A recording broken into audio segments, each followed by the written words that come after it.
This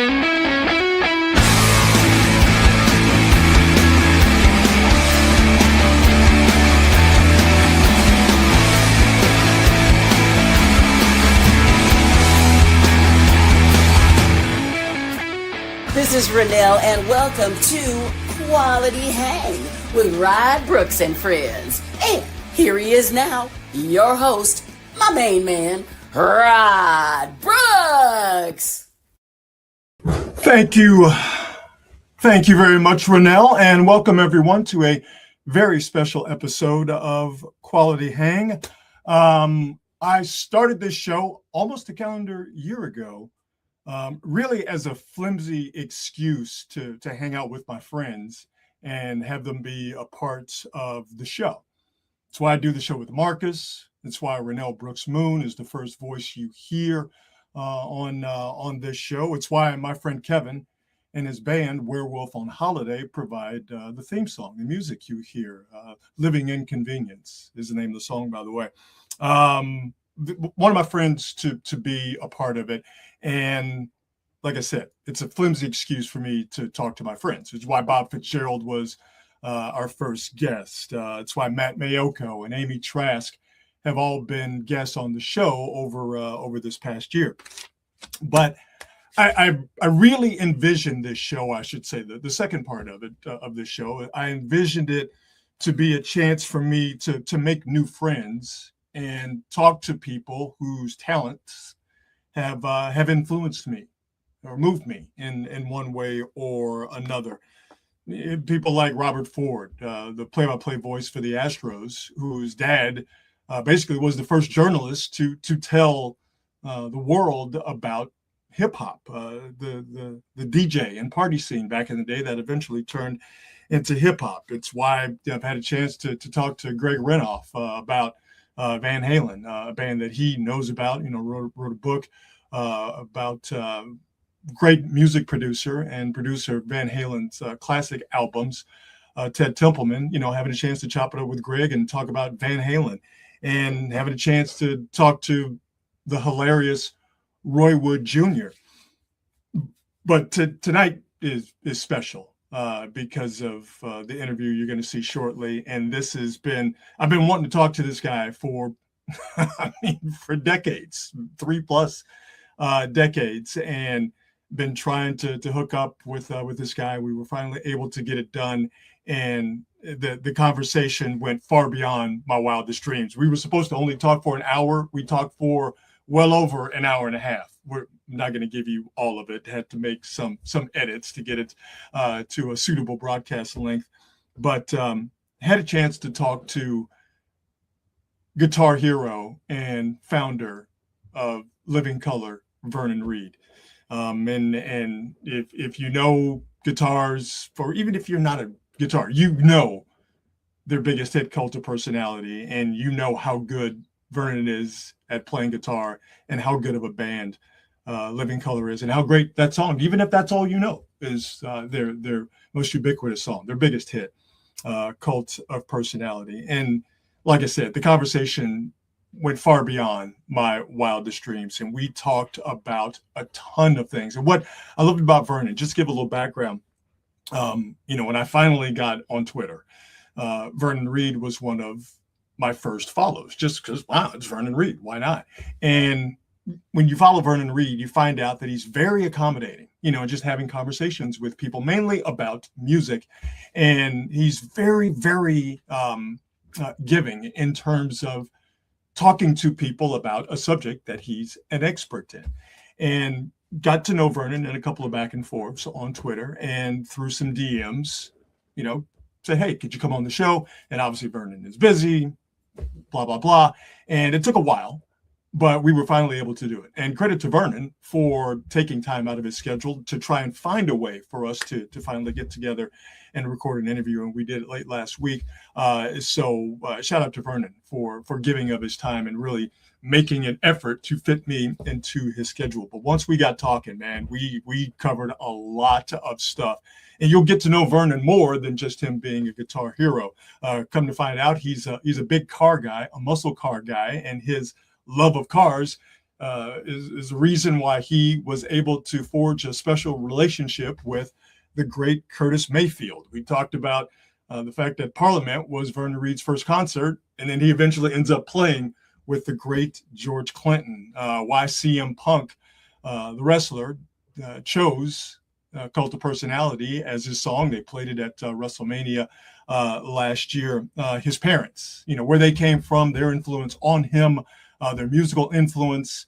Why Malcolm X is such a big influence in the band, far beyond the open of Cult of Personality, where they use a part of one of Malcolm X's speeches. Just so much stuff.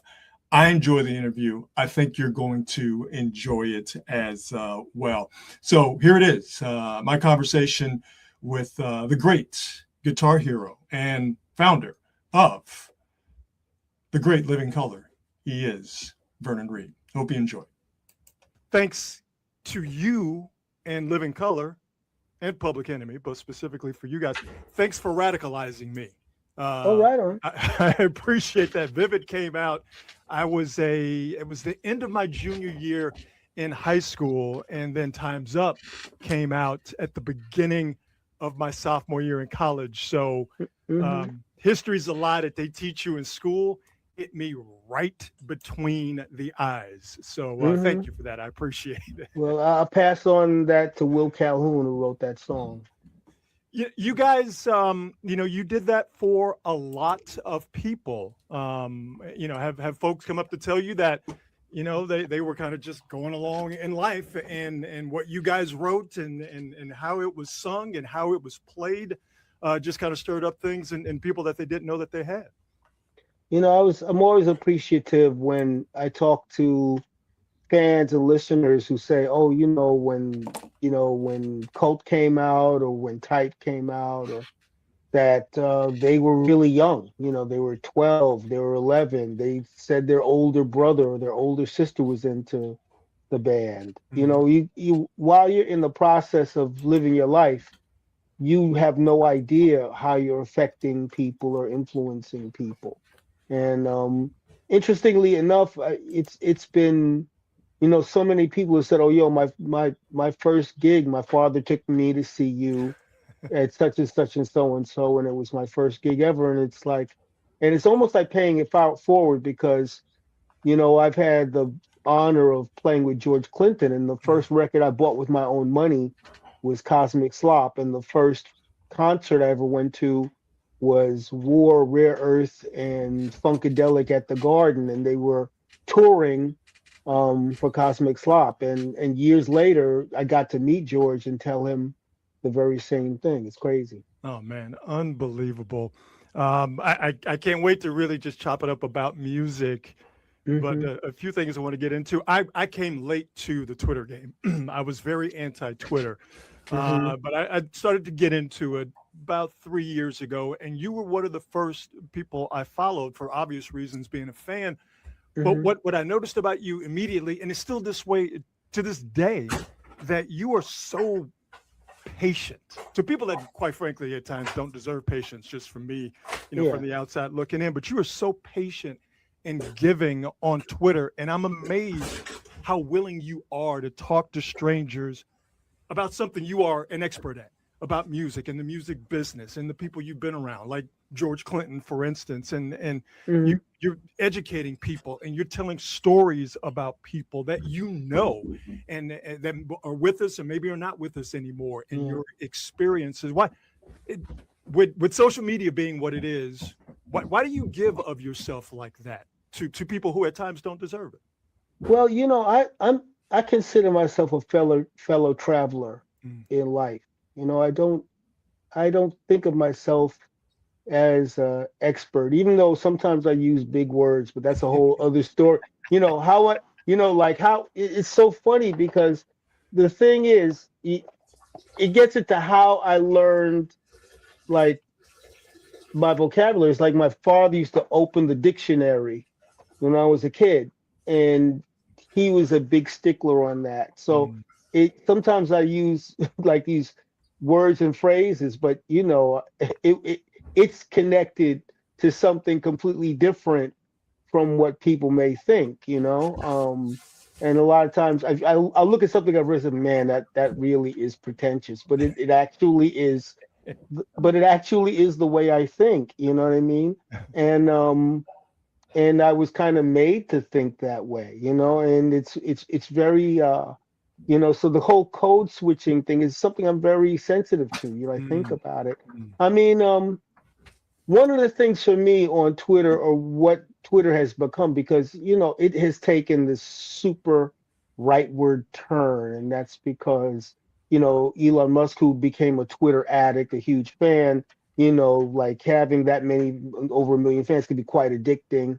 And suddenly Twitter became a factor in the Arab Spring and in so many other kind of social movements, and then he acquired it.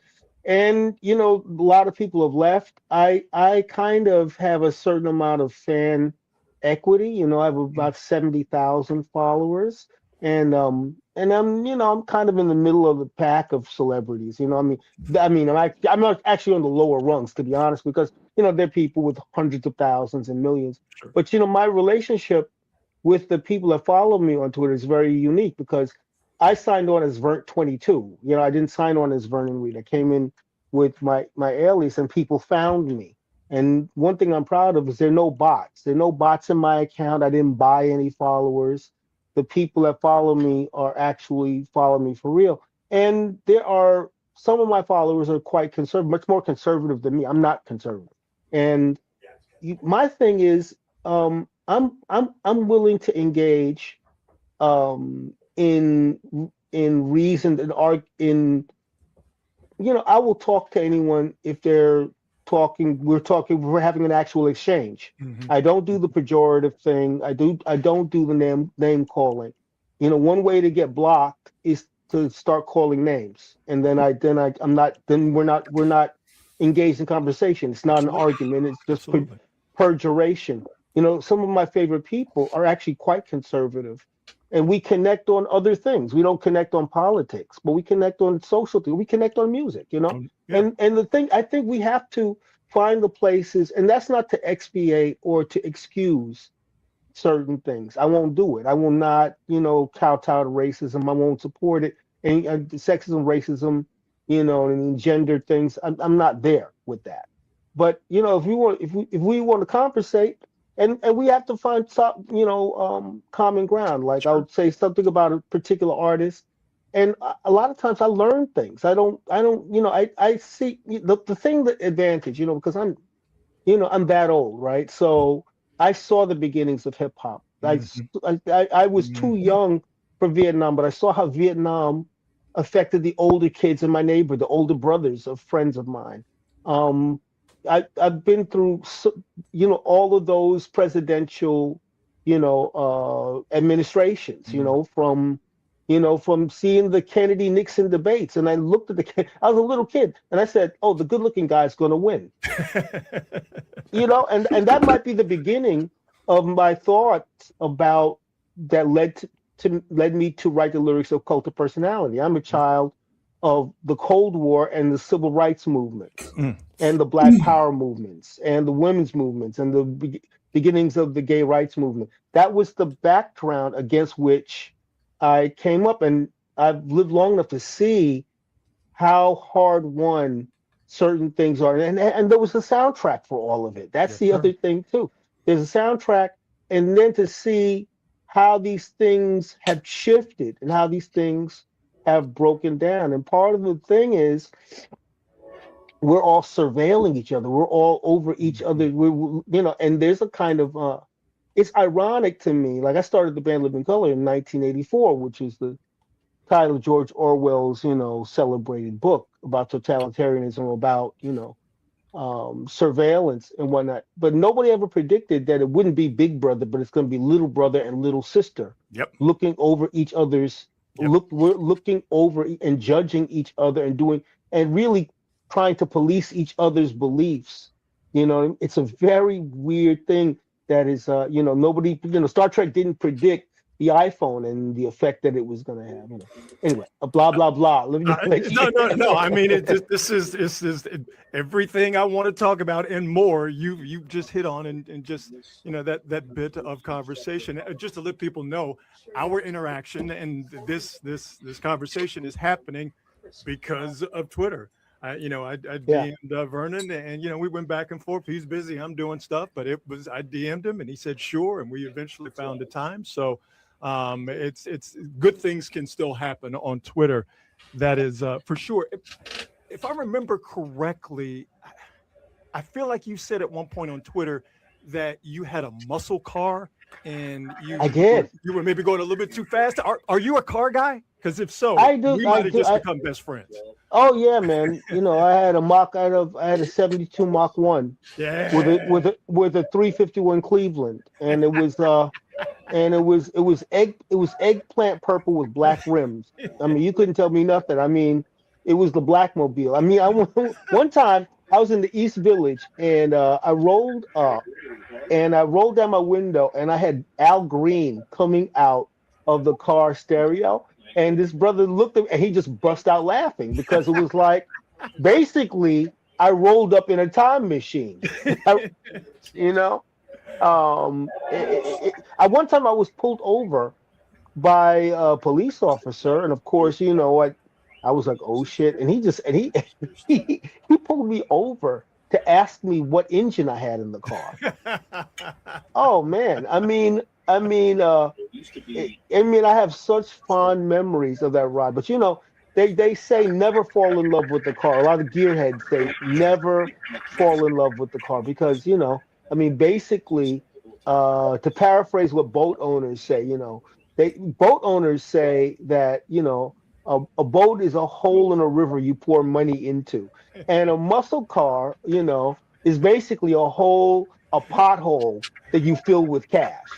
If you're not a mechanic yourself, that's the thing. I'm not a mechanic myself, so I was at the mercy of a few shysters. But when that car ran, it was a joy. It was a joy. I mean, it was really, really great. I have very fond memories. And the other thing too about that car is I met the Impressions. Right, there was a thing for Curtis Mayfield that was held at a Grammy function, and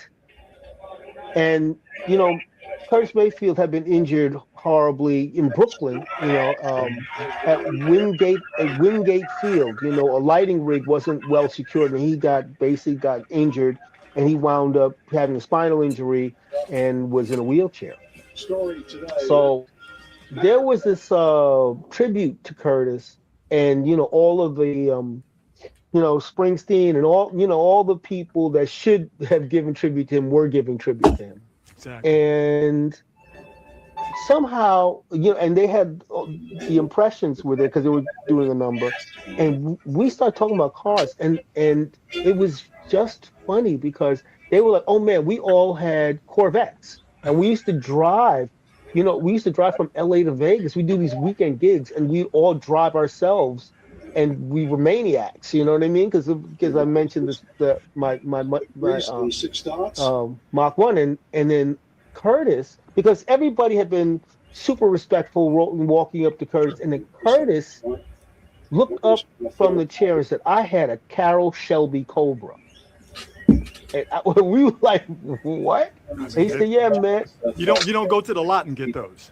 Yeah, you had to go to an aircraft carrier. Carroll Shelby had a hangar. Right? And you took delivery of that car. You had to go to Carroll Shelby's aircraft hangar and pick up your car. And that was, and I have to say, I felt I really met Curtis Mayfield. In that moment, when he was talking about his car, I felt I actually met him.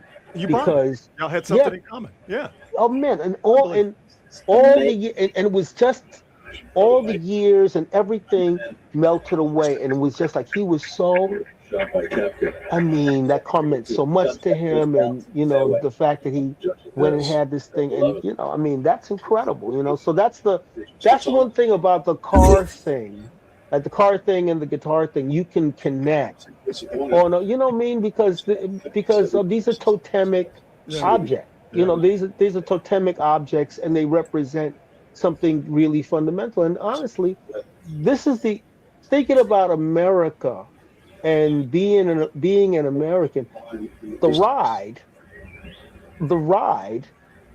is a unifying principle. If you drive, right, the ride is one of those things that cuts through all the other narratives. Cult of Personality has been a stadium anthem since you dropped that opening riff. You guys were big at last year's WrestleMania playing live for seeing. You a sports fan? Are you guys sports fans? You know what?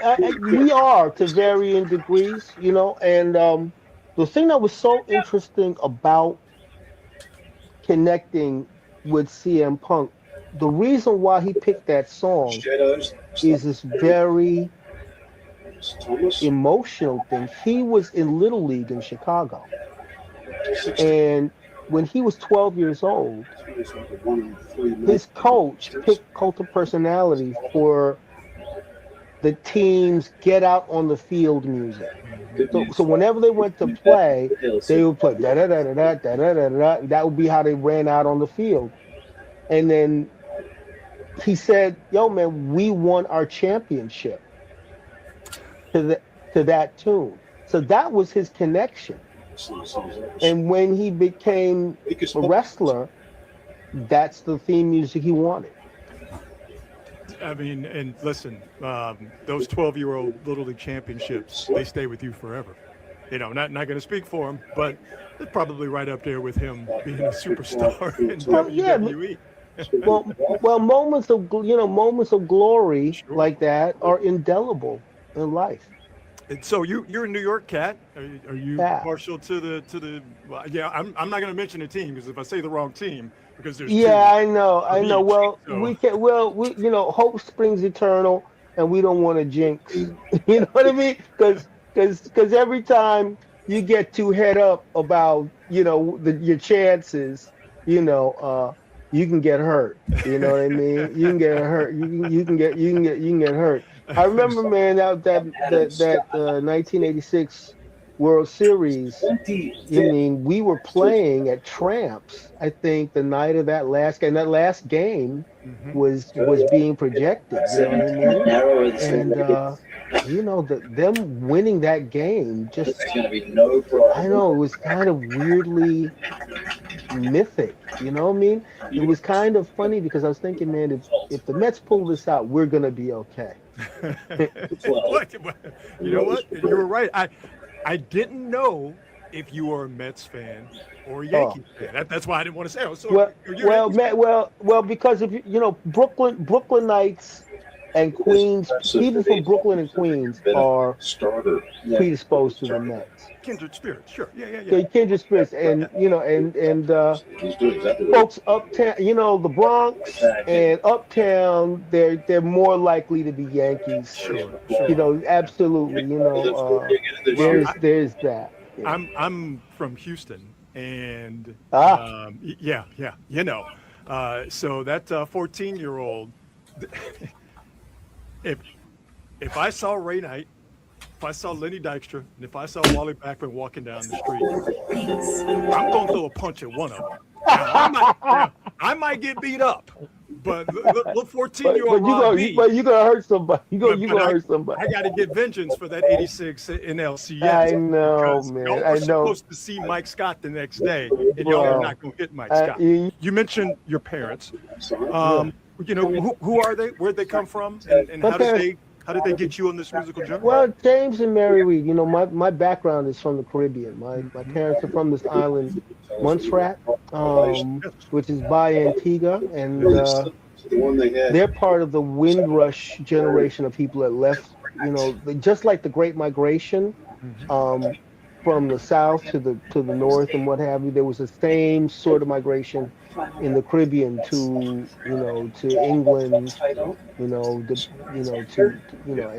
to Canada and and to America. So my parents first they emigrated to the UK.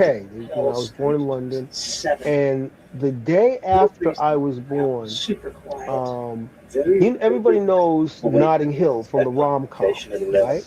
Well, Notting Hill was the site of the largest race riot in the UK history, literally the day after I was born.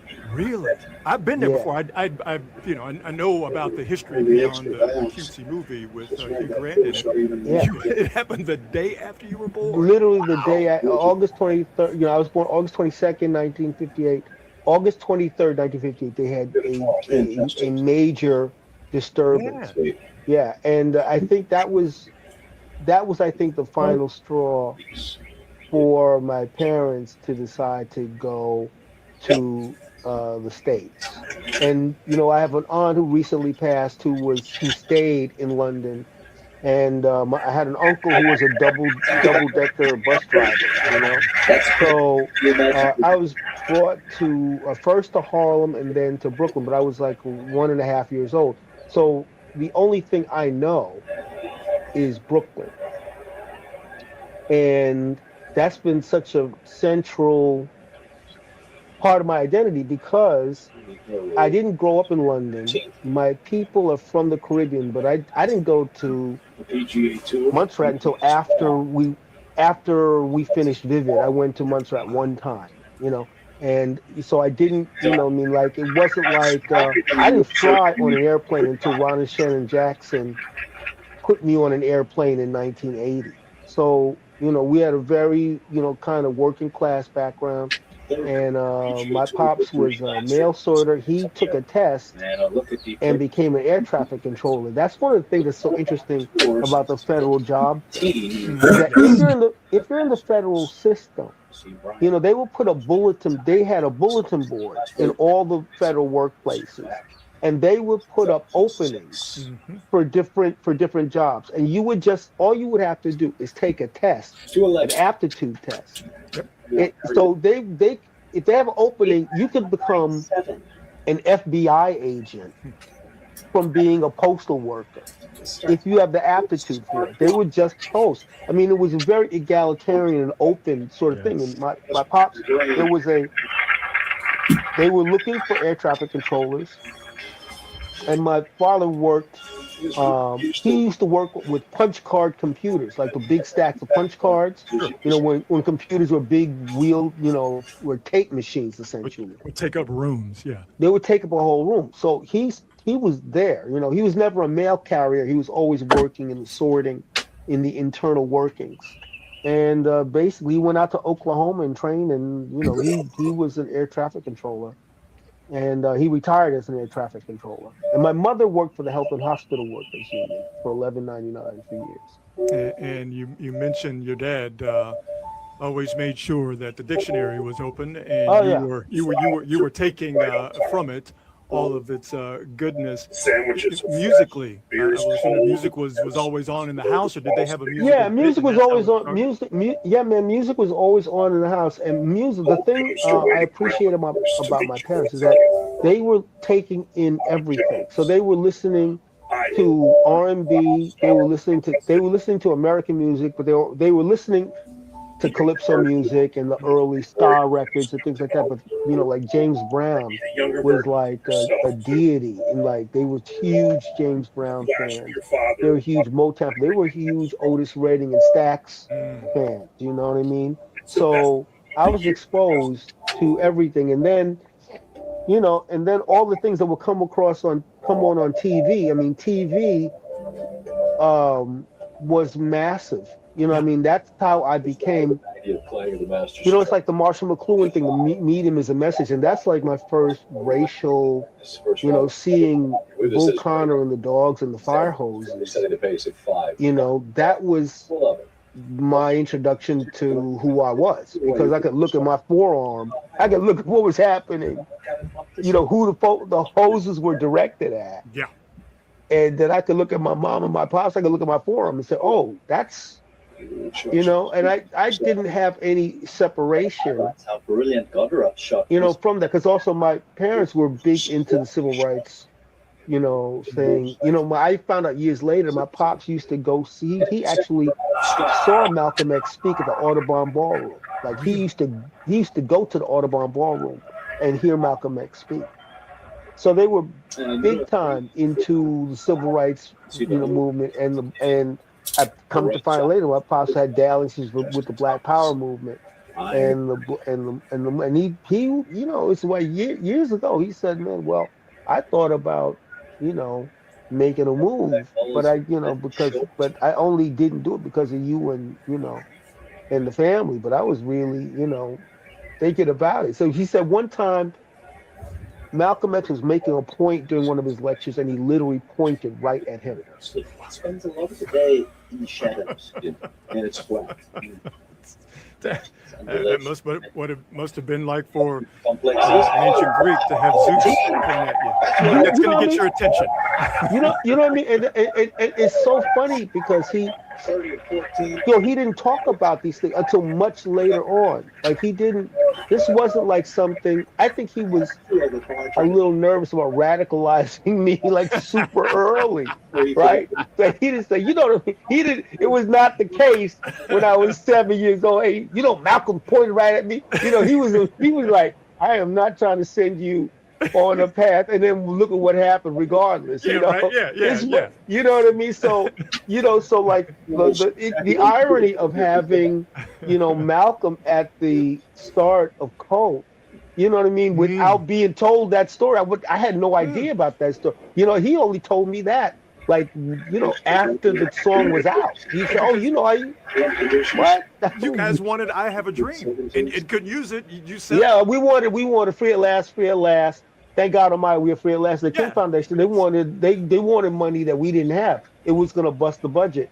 So then, I was dejected. I'm walking around Harlem. I was uptown, and it was on 125th Street, and there was a brother selling cassettes, and he had, I literally walked past him. He said, "In the few moments we have left, let's talk right down to earth in a language that everybody here can easily understand." I literally heard that phrase, and that was from Street Speech to the Grassroots, and I bought the cassette. And then come to find out that my first wife went to school with one of Malcolm's daughters. Yeah, that's crazy. And she used to come, and Malak Shabazz used to come to CBGB's. Yeah. So there's all of this connective tissue. This is crazy. Come on.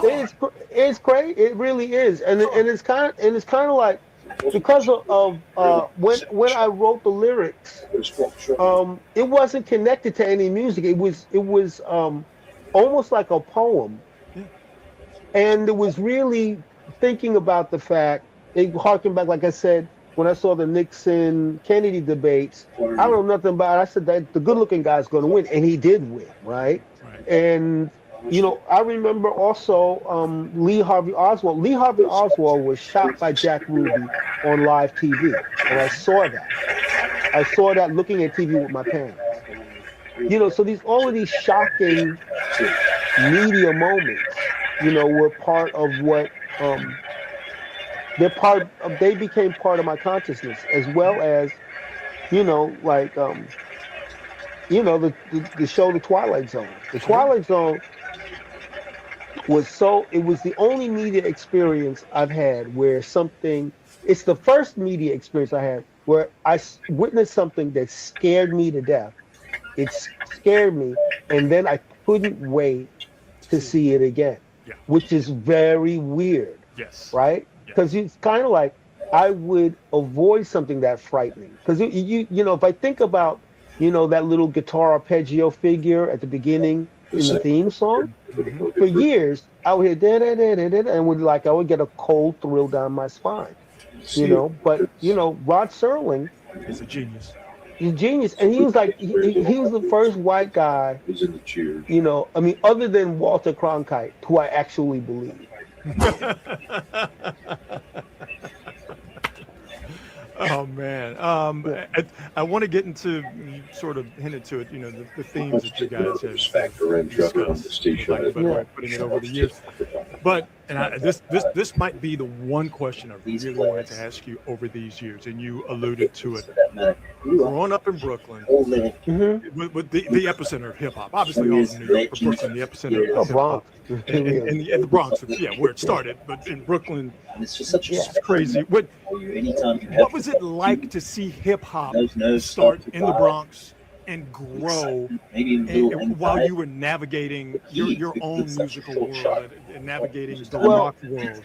Did you immediately sort of see that rap and rock were kindred spirits and could be together and would be together, or did it take you some time to come to that conclusion? Well, part of the thing is the way rock occurred to me was very, I heard Hendrix, like my hearing of Hendrix starts with the Band of Gypsies. So the Band of Gypsies is the all black, it's here with Buddy Miles and Billy Cox, right?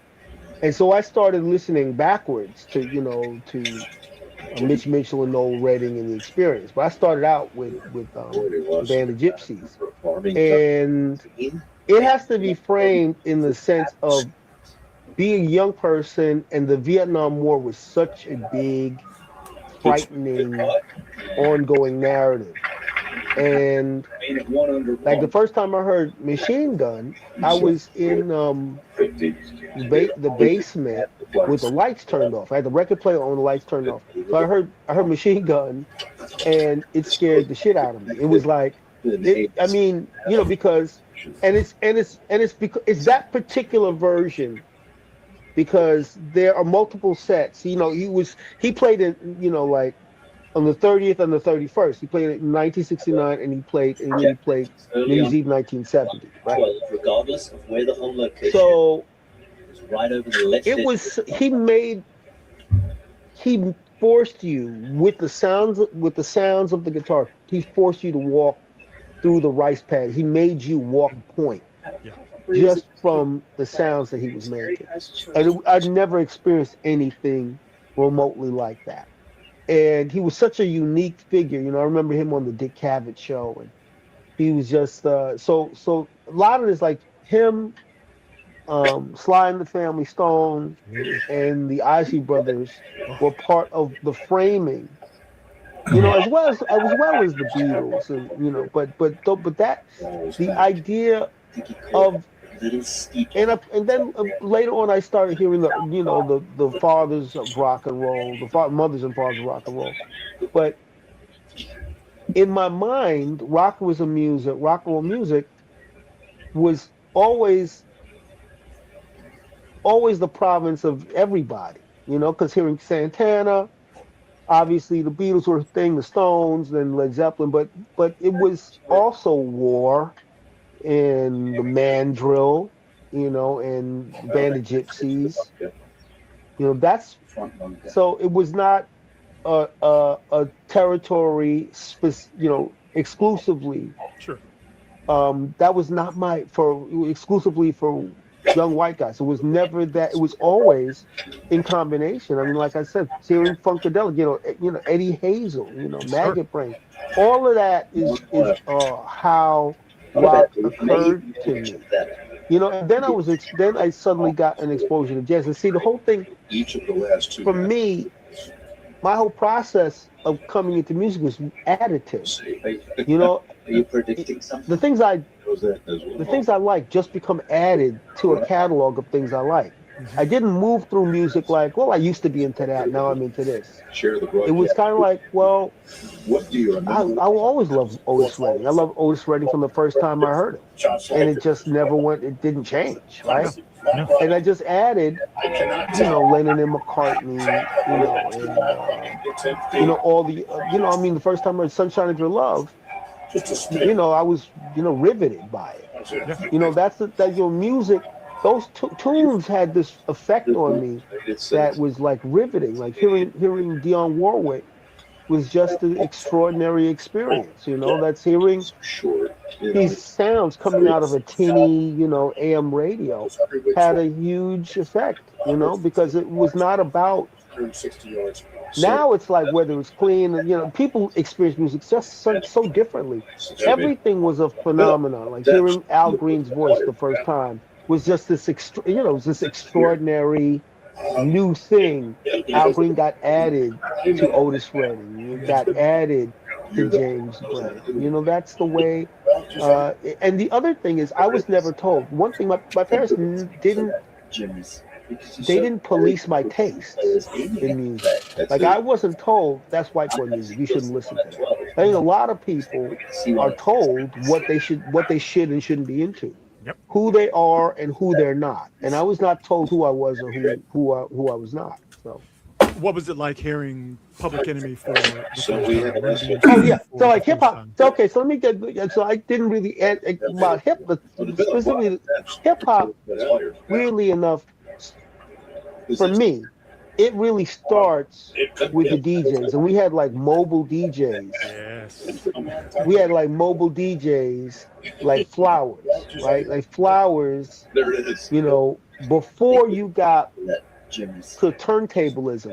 Before turntablism, you had DJs and mobile DJs, and that's the thing. The party went from your parents' basement or a wedding reception, and then it became a separate event. So the DJs were the beginnings of it, and the DJs had this very open-ended. They would take breaks, whatever the break was, whatever was funky to the DJ, or had a pulse, or had an interesting kind of sonic texture. That's what would happen. Yep. Like one of the, back in Brooklyn, when I lived on Empire Boulevard, I had Lefferts Junior High. It was Lefferts Junior High, about a block away from me.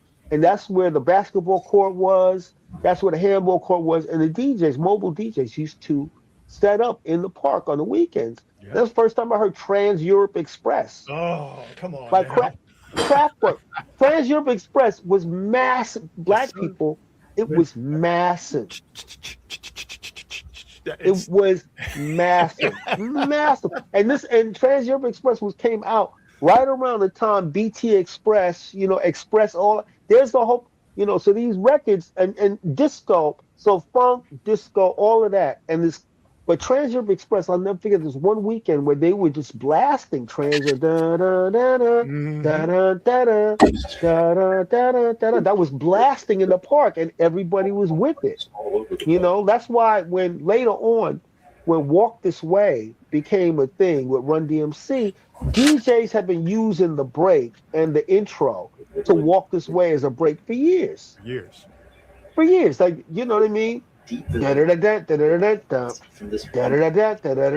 used to use that as a break, as an interstitial break between tracks. Before, and that riff and that beat, so when Run DMC, when they did that, it was not a shock. It was not, people were like, wow.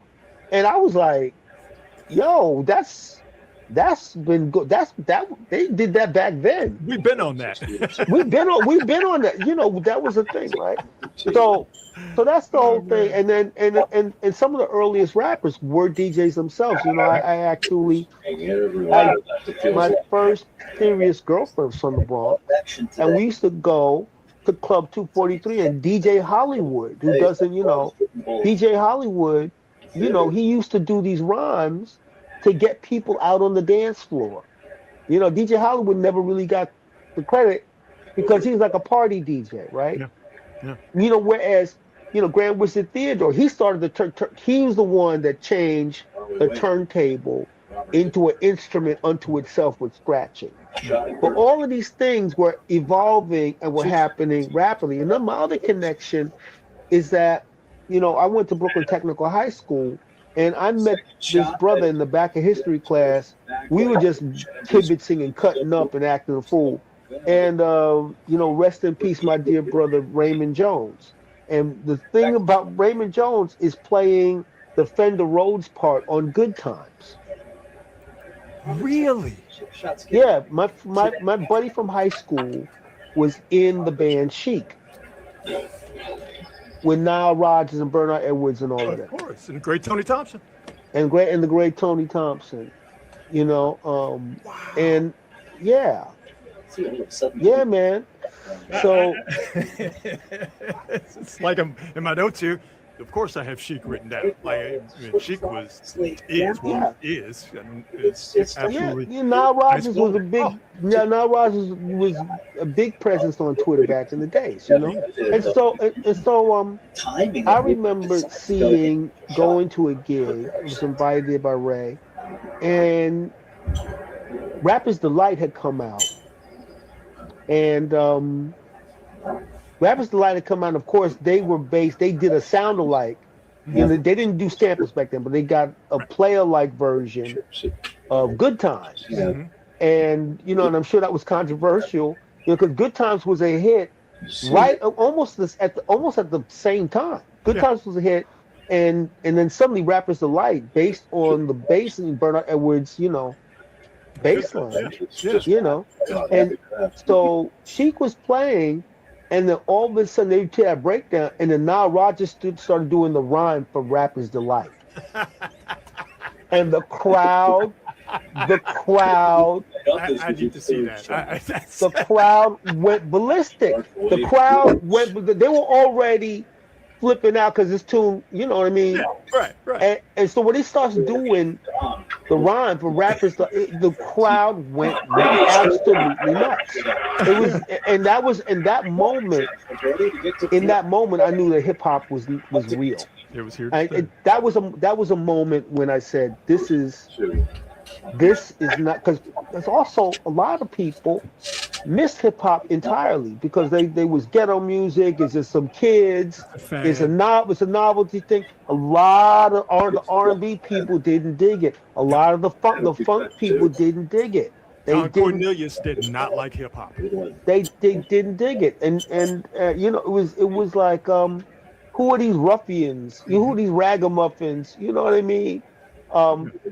And so it was very much discounted. But that moment, I said, this is. So I've been privileged. These little moments, and some of them things are not really onto the green spot. Noted. You know what I mean? That wasn't filmed. When Nile Rodgers went into Rapper's Delight, there were no cameras to capture that. But I saw the reaction of the crowd. And that's unbelievable. That's unbelievable. And it just kept evolving, and obviously before you get to bring the noise, you have to deal with sucker MCs. Yes, sir. And and basically tracks would happen and everything would be different. You know what I mean? Microphone theme changed everything.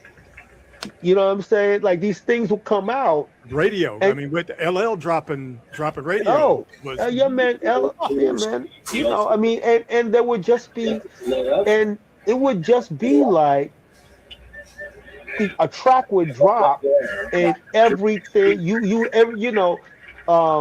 is a magic number. What? Everything. Everything. It would just blow. I mean, tracks would drop.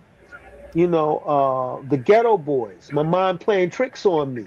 My Mind Playing Tricks on Me was a pivotal track. It's pivotal because it's the first track that even dealt with mental illness or talked about, you know what I mean? It talked about these kind of conflicts.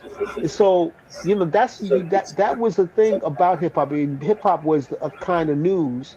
And before it became diverted to a billionaire boys club, but that's another story for another time. I got to tell you, hearing one of my favorite musicians talk about Ghetto Boys from my hometown, from Houston, Brad Jordan, from my neighborhood, from Sunnyside, from Acres Home. To hear you talk about them and their work is blowing my mind. So again, I'm gonna keep fanboying to a minimum. So you guys wrote about so much. Dangers of too much information, science and technology not being all it's cracked up to And be. Mm-hmm. Global wealth consolidation by a few, media as entertainment, media manipulation, racism, racial profiling, gentrification, cult personality, so much more. I know these are universal themes, but does it blow you away? Or or do you feel another emotion that here we are in the big 2026 and stuff Right. you wrote about decades ago Uh-huh. is acutely applies today, literally today, as we Yeah. talk. Yeah, it's a weird thing because we wrote about things. I mean, the first record is basically a journal of life for us in New York at that time. And some of the things when we got to the second album, Time's Up, I was like, we owed so much to the Bad Brains from DC. Like we give them homage and respect at all times. So the song "Time's Up" was really about a kind of homage to the brand. I wanted to do a kind of Bad Brains kind of track Sure. because we owed that much to them. And then Corey came up with these lyrics, and the lyrics were about the environment. And it was so novel. It was so odd. It was, I never heard, and I was like, you know what? Yeah, let's do that.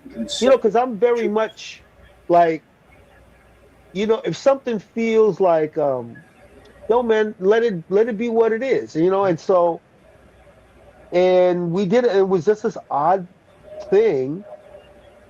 It turned out to be incredibly prescient, and Time's Up is more relevant now than when we wrote it. When I wrote Information Overload, there was no email. It was very much, and I tell you, Information Overload. My dear brother Greg Tate, rest in peace. I remember when Greg Tate. I'm a sci-fi fan from forever, and so I remember when Greg Tate told me, "Man, there's this cat William Gibson. You have got to read this cat, William Gibson." Yeah, and Neuromancer came out, and it was like, like the first line of Neuromancer, the sky was the color of a TV tuned to a dead channel.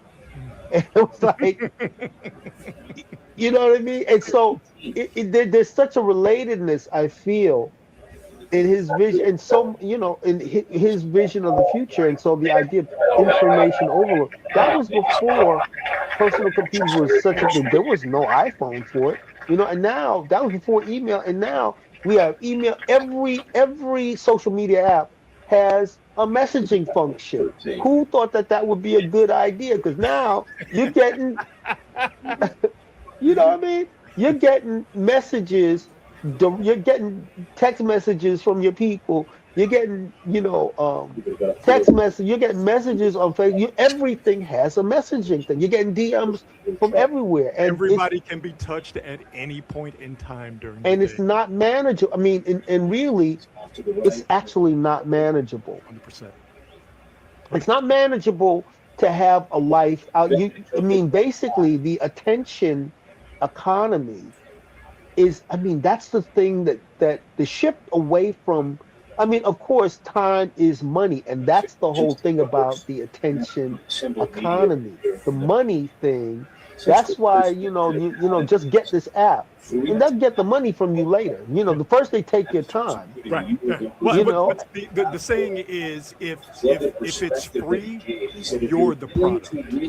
Yeah, they say there's no such thing as a free lunch. That's why things said from long ago, that's why a game that's compelling and colorful and does its thing, you can get caught up. I'm a Plants vs. Zombies addict. I'm gonna tell you right now. My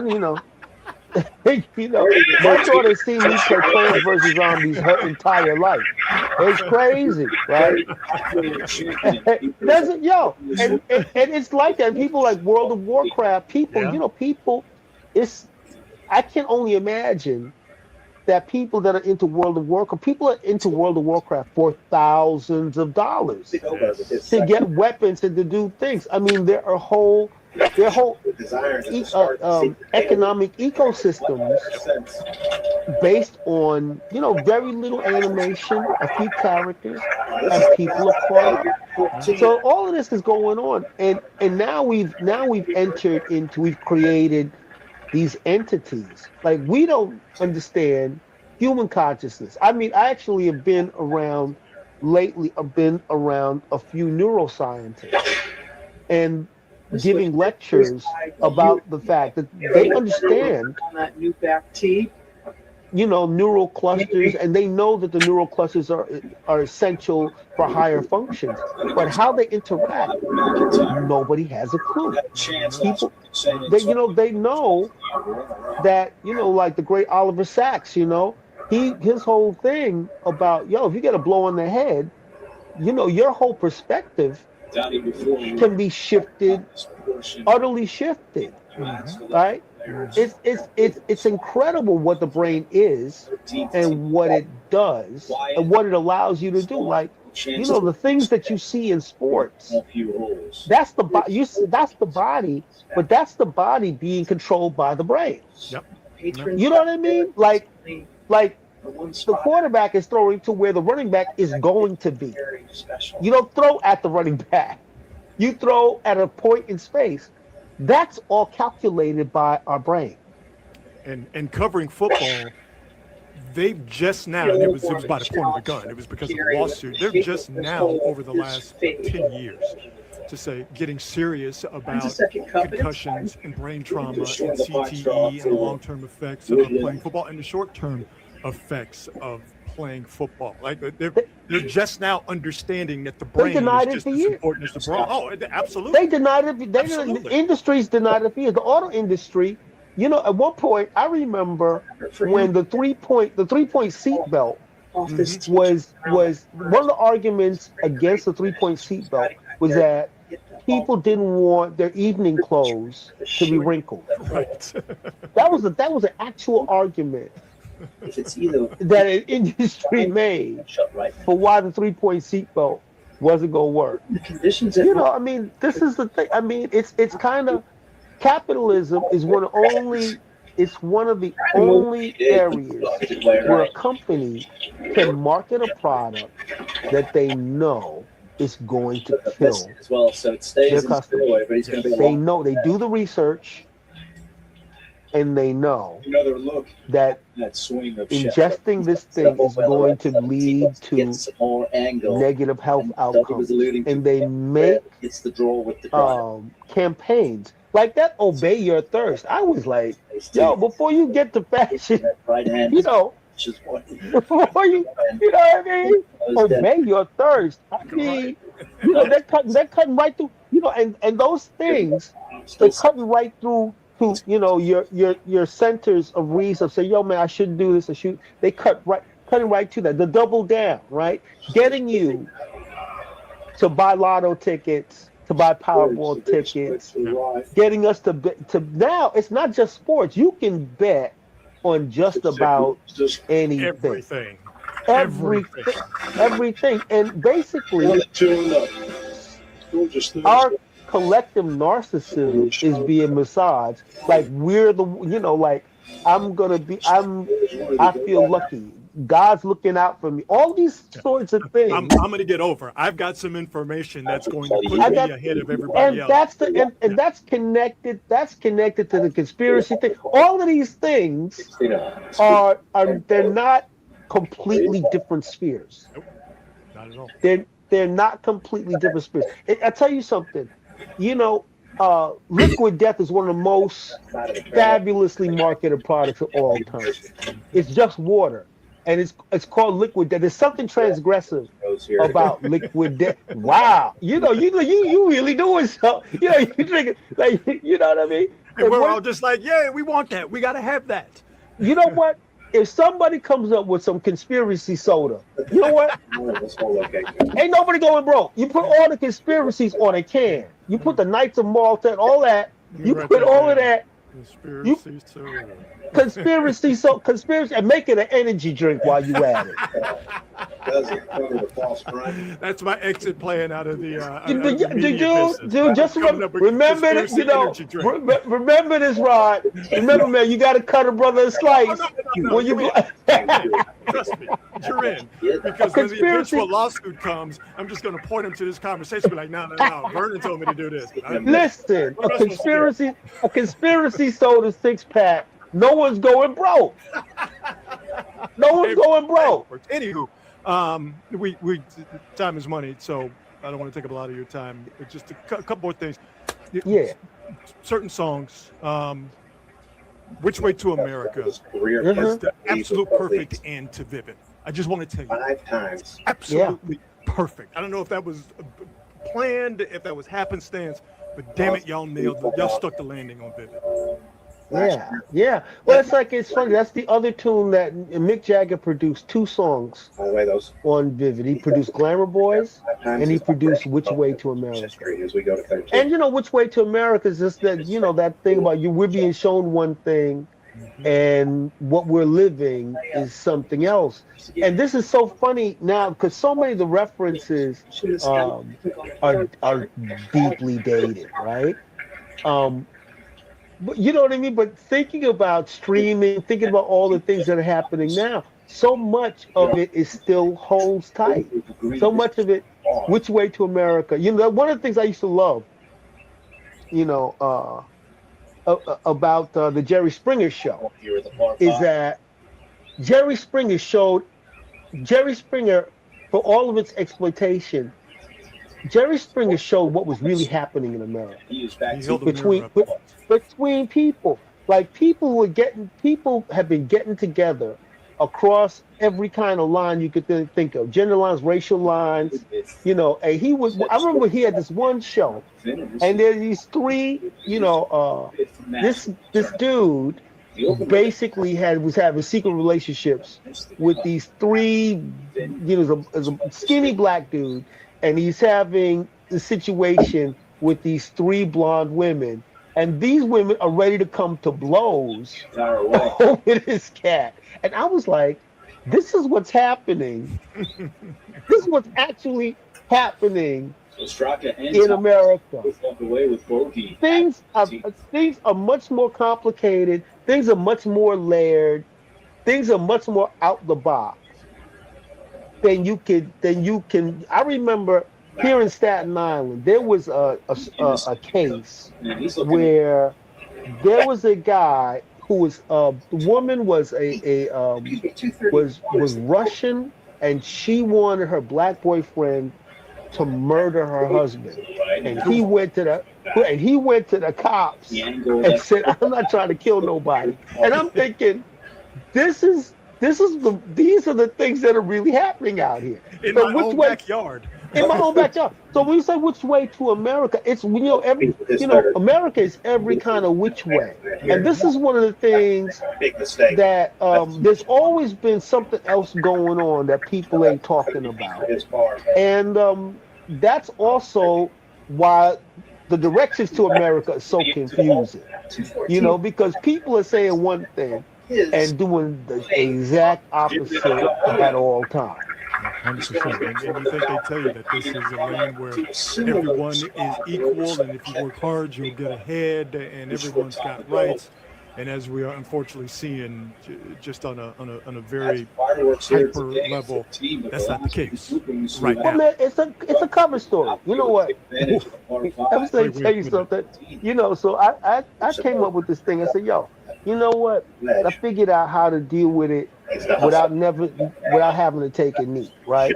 So all you do when you do the Pledge of Allegiance, you put your hand over your heart, you say all the words, right? You say all the words, and and the only thing you do at the very end is and liberty and justice for y'all. That's all you gotta do. All you gotta do is say y'all instead of all, and you'll be straight. Oh man. That sounds like something Malcolm X would say. Pride. Yes. Don't ask me. Will Calhoun too. Don't ask me why I play this music. Now he finds himself 3 back. What a story. That hit me right between the eyes too, because In our house after that win. just like you, I grew up Really emotional. R&B, Motown, Promise you soul, won't. funk. Rock and roll was white boy music. Uh-huh. And yeah, I knew about Jimi Hendrix, but that was it as far as someone who looked like me playing rock and roll music. Over the top of the flagstick. I'd get introduced to you guys, and MTV too. MTV television Up there, that's okay. introduced me to rock and roll, and then to see you guys playing the music. I didn't know about King's X. I didn't know about Fabulous Great Band. Bad Brains. You know, and so I didn't know about Fishbone. I didn't know. I had no idea. So Right. for you guys introduced me to this music with Vivid, and then I hear when I play this music, it's my culture. Like yeah, man. Like Yeah. like people who look like this is our music. And then and then you think about it, and you're informed and you're educated. Like, of course, rock and roll is black music. Yes, of course. Naturally, we invented it. You know what I mean? To hear you guys vocalize that was huge. I mean, the thing is, people find how you have to express yourself in life, right? So Tracy Chapman, she did something so remarkable in her time, because she came at it from her own voice. She came at it without apology. She came, she came straight with it, and then it's very interesting. Like recently, Flea, the bassist from Red Hot Chili Peppers, put out a record. He's got a record just out now called Onara, right? And he's got a cover of Frank Ocean's "Thinking About You," and it's so moving because it took so long for a song like "Thinking About You," which talks about a same-sex relationship. It took 13. so long This is the third for that to happen. And what Flea does, it's just a beautiful, very human, Chance to get and he also has a cover of Wichita Lineman, which Kool and the Gang did a cover of Wichita Lineman. So it's really about the things that move us across all the lines, right? Across all the lines, all the barriers. I just want to take this opportunity to thank you and the band for not only your music, but much better leave the themes of love and pride and self-pride and black pride. Like just thank you, because again, to me, I know a lot about this, young black men. Nice little rabbit here, lady. That meant a whole hell of a lot. So to get that coming from you guys and for the music behind it to be so good, and you guys, as they say now, living the raps, actually living what you're talking about. It's so greatly appreciated. So I'll end here with my top 5 guitars, and if you'll indulge me. Okay. I have a list of them in no particular order, and I'll just drop them. And if you don't mind, just share a thought about the guitars, the story as I name them. So, like I said, no particular order. I'll go with a fellow Texan, and the only thing good to come out of Dallas ever, and that's the great Stevie Ray Vaughan. Oh man. Well, Stevie was such a not just a fabulous guitarist, but he was a fabulous representative of everything that's groovy about Texas. And he was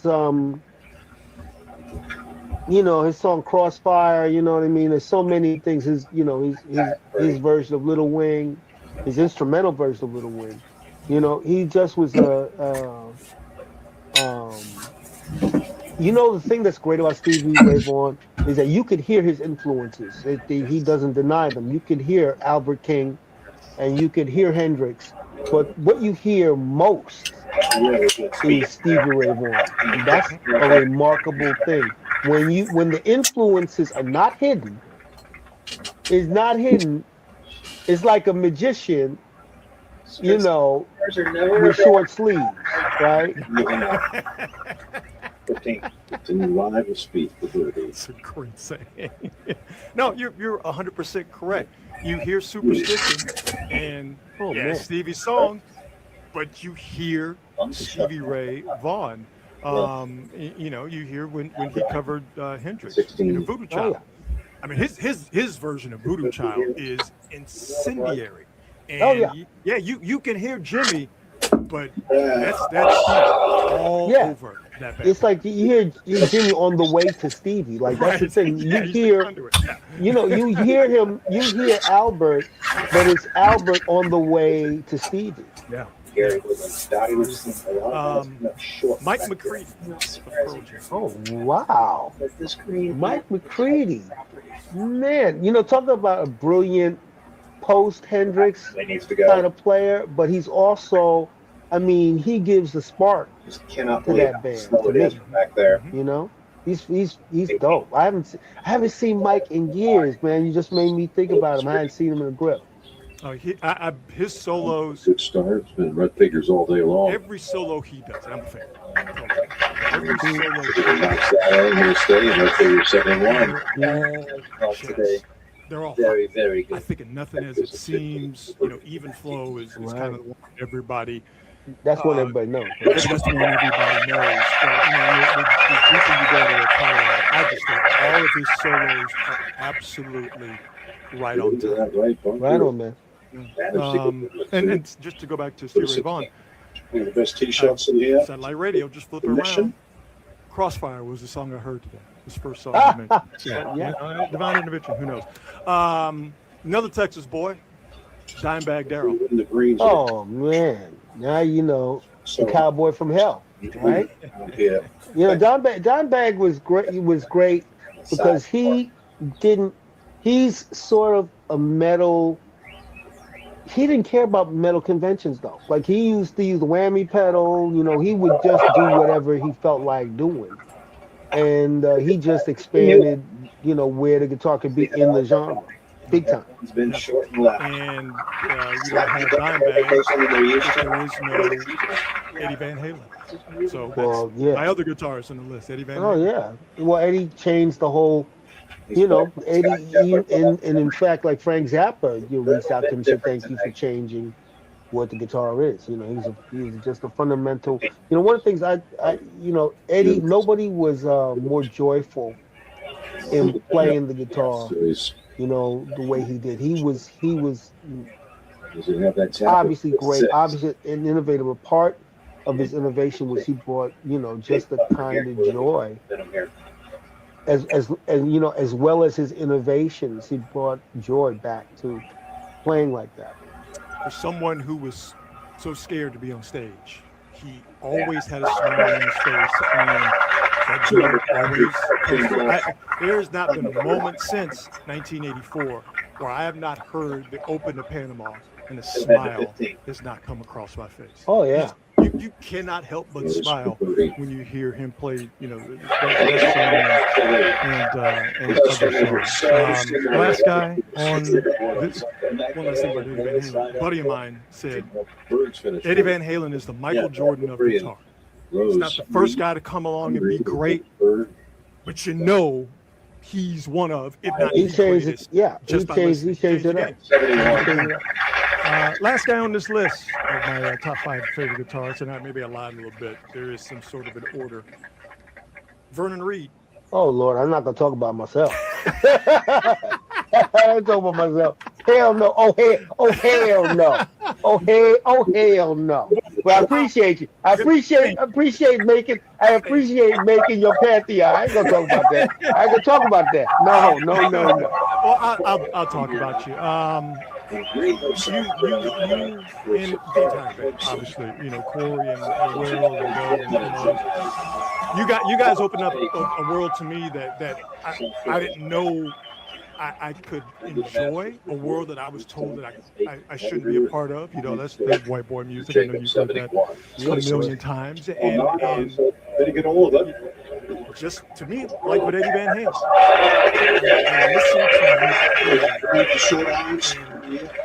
There's a joy there. There's a joy that I feel.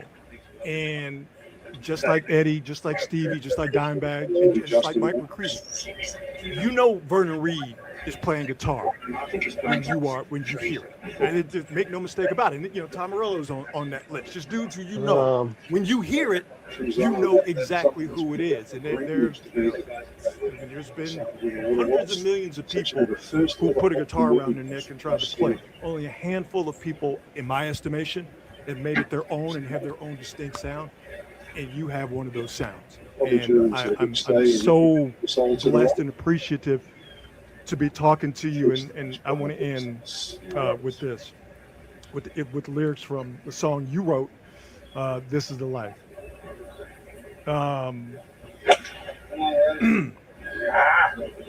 In your real life, treat it like it's special. Every time. In your real life, treat it like it's special. In your real life, try to be more kind. In your real life, think of those that love you. In this real life, try to be less blind. This is the life you have. Every single time I hear it, I can't even read it without it getting to me. I've lived my childhood dreams covering sports. I've talked to commissioners. I know Jerry Rice. That's the craziest thing in the world. I've interviewed a lot of people, but this is the most personal and this is the most special conversation I've ever had. And I just want to thank you for those lyrics, for others and the music, and thank you and the entire band. But thank you for sharing your art and your life with us and with me. I couldn't be more thankful for your time. Rod, man, I'm so glad we finally got a chance to do this. And you know, I can be a scatterbrain and I'm all over the place at all times. But I always mean well, and it's like I'm so glad that we finally did this, and I appreciate your patience. I think. With interacting with people, it can be difficult because there's like you said, time is money, and time is all of the things. Like This Is the Life is a song.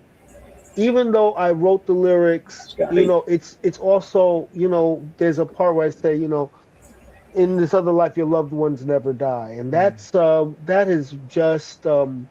It's a kind of lacerating thing because it's one thing when you're being clever to write something, but when you live it, the fact that Greg Tate is no longer with us. I mean, this is this thing is real. Yeah. It is very real. So I appreciate you. We don't know each other, but we know each other from Twitter, right?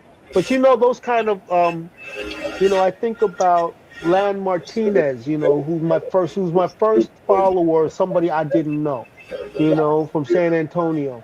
Great artist, and it's weird, you know what I mean? I feel very close to this person who I've never met, and that's the thing about this whole social construct is that, it can be all of these things, but it can actually be something real. And this is it's kind of like, it's not like a video game where you get to respawn, and just being aware of that, it really moves me that the song moves you because it's shot from there.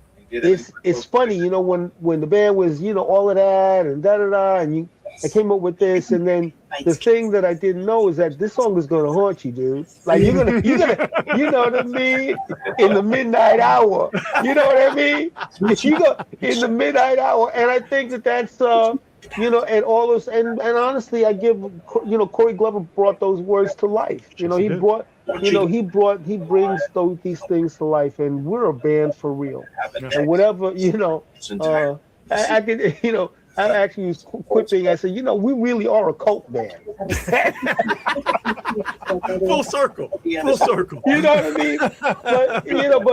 But that's real. You know what I mean? And it's extraordinary. It's extraordinary. It doesn't. I don't take it for granted. So, man, thank you for this, and I'll see you back on campus. Yeah?